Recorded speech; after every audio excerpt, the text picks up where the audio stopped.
Detalye sa maayos na pagsasama ngayon ni Paulo Contis at ang ex-wife na si Lian Paz at ang bagong pamilya niya. Matapos ang maraming taon, nalagay na sa ayos ang relasyon ng dating mag-asawa na sina Paulo Contis at Lian Paz. Kung noon ay magulo at walang pagkukusa ang aktor para alagaan at bigyan man lang ng kahit maliit na sustento ang kanyang mga anak, ngayon ay tila isang panibagong relasyon ang nabuo sa pamamagitan ng pagpapatawad at pagpapakumbaba. Nakitang muli ang bonding nilang mag-aama sa social media ng aktor na namasyal sa Enchanted Mountains sa Cebu. Nilagyan din niya ito ng caption na, "My heart is full. Thank you for a wonderful day. Being with your whole family was the best. Thank you for being such a wonderful host. I am speechless. God is great." Sumagot naman sa post na ito si Lian at nag-iwan ng mensahe para kay Paulo. Dito nga makikita na kahit papaano ay nagiging maayos na ang relasyon nila bilang magkaibigan. Ani Lian, maraming kwento pero ang pinakamagandang kwento ay ang pagpapatawad. Only by the grace of God, not of our own efforts and time. It is by God's grace alone. May ilang buwan na ring sinagot ni Lian ang mga tanong tungkol sa pagsisimula muli nila ni Paulo ng relasyon bilang co-parents at magkaibigan para sa kanilang mga anak. Ayon nga sa kanya, iyon ay para rin sa kapakanan ng kanilang mga anak. I'm happy because hindi naman ito about sa amin ni Paulo or ni John. This is all because of God and His love for us. Only God can turn pain into joy and heal our hearts. I want my children to see God's hands in everything sa buhay namin. He is constantly working in our lives and He's writing every story, making it a beautiful testimony. Nang makabalik naman si Paulo sa Maynila, inalala nito ang bonding nilang mag-aama at nag-post ng thank you message para sa mga anak. Back in Manila after a wonderful weekend. I love you both so much. Ang nabasa sa caption nito. Doon din niya ipinakita sa publiko kung anong klaseng bonding ang ginawa nila. Napanood sa short videos niya ang kanilang biking, walking sa lagoon, at ang pagsubok nila ng shooting sa isang firing range sa probinsya. Mapapansin din na maaliwalas ang aura ni Paulo habang kasama ang mga anak at pinupunan ng mga oras na hindi niya nakasama ang mga ito noong babies pa sila. Noong isang taon pa nga nagsimula si Paulo na mag-reach out kay Lian para makita nito ang mga anak nila. Sa Instagram siya nagpapadala ng mga mensahe para makontak niya ang ina ng kanyang dalawang dalaga. Pero dumating sa punto si Lian na hindi pa naniniwala na seryoso noon si Paulo sa pakikipag-ayos sa kanila. Kaya hindi niya binabasa ang messages nito.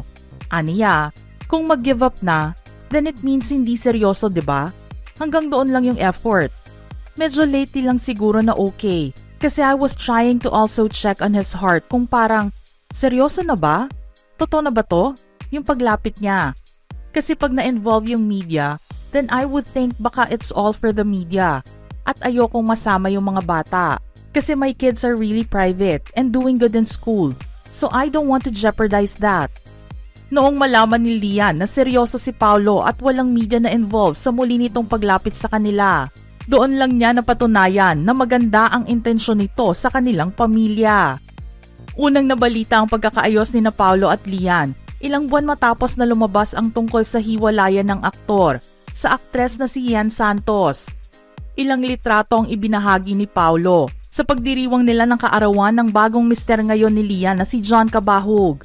Talaga namang pumukaw ito sa atensyon ng mga netizens dahil matagal na rin nilang hiling na sana ay mabigyan ng pagkakataon si Paulo na makasama ang mga anak sa una nitong asawa. Pinasalamatan niya si Lian at si John sa pagkakataon na makapiling nito ang mga anak at nangakong hindi sasayangin ang oportunidad na ibinigay sa kanya ng mag-asawa. Naniniwala naman kasi si John na mabait na tao si Paulo, kaya naman gumawa sila ng paraan para makapasok sa buhay ng mga bata ang ama nila. Alam din naman ni Paulo na likas na kay Lian ang pagiging mapagbigay at mapagpatawad, kaya rin ito nagawa na bigyan pa siya ng isa pang pagkakataon para maitama ang mga maling nagawa noon. Masaya si Lian na makitang nag-e-enjoy si Paulo at ang mga anak nila na magkasama, kaya naman isang pasasalamat ang kanilang ibinigay matapos na matupad ang pagkikitang iyon. Hiling din naman ni Lian kay Paulo na magkaroon ito ng magandang buhay, lalo na ngayon na nagiging ama na siyang muli sa kanilang mga anak. Samantala makalipas ang ilang taong pagsasama, Natuloy na rin sa wakas ang pinapangarap na pagpapakasal ni Lian at former basketball player at businessman ngayon na si John Cabahug. Simple lamang ang nangyaring kasalan sa Mandaue, Cebu sa pamamagitan ng isang civil ceremony. Ang nag-officiate nito ay si Mandaue City Mayor Jonky Uwano noong September 25, 2025. Ang kanilang mga kasuotan ay hindi kakikitaan ng magarbong accessory.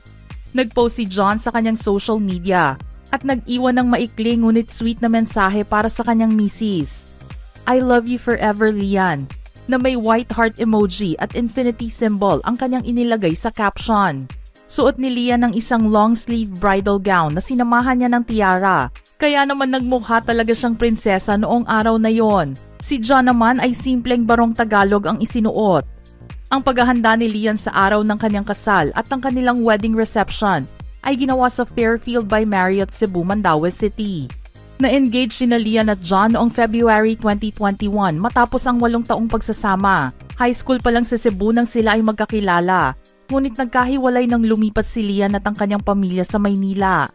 Taong 2013 naman nang mag-cruise muli ang kanilang landas at naging mag-boyfriend-girlfriend. Labis nilang ikinatuwa ang pagkakaroon nila ng sariling anak na si Nina na isinilang noong 2016. Ang panganay naman ni John na si Lexi sa kanyang previous relationship ay dalaga na rin. Hindi naman inilabas sa publiko ang detalye ng kanilang kasal at nagulat na lang ang mga netizens at followers nila nang makita ang post noong September 25, 2025. Kaya maraming nagtatanong kung kailan na anal ang kasal ni Lian kay Paulo dahil ang huling balita rito ay iniurong ni Lian ang pag-file ng annulment. Taong 2021 kasi nang gawin ito ni Lian sa Regional Trial Court of Marikina. At iniurong niya naman ito noong March 2024. Pero ilang araw naman matapos na maisa publiko ang kasalan ni Lian at John, isang pag-amin ang ginawa ni Paulo Contis. Nang matanong ito tungkol sa estado ng annulment niya kay Lian, sinabi niyang nag-grant na ito ng korte at napawalang bisa na ang kanilang kasal. May 1 buwan pa lang ang nakalilipas bago gawin ang civil wedding ng kanyang ex-wife. Kaya naman walang magiging problema sa pagpapakasal ni Lian at John dahil legal na legal ito. Sa kanilang ikalawang filing ng annulment, nagkaroon ito ng pag-usad at hindi na rin ito isinapubliko pa. Sa nangyaring reconciliation sa pagitan ni Lian at Paulo, nangako ang aktor maging kay John na hindi nito sasayangin ang pagkakataong ibinigay nila sa kanya.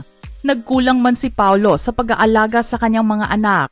Maswerte naman daw siya dahil hindi pinabayaan ni John ang mga ito.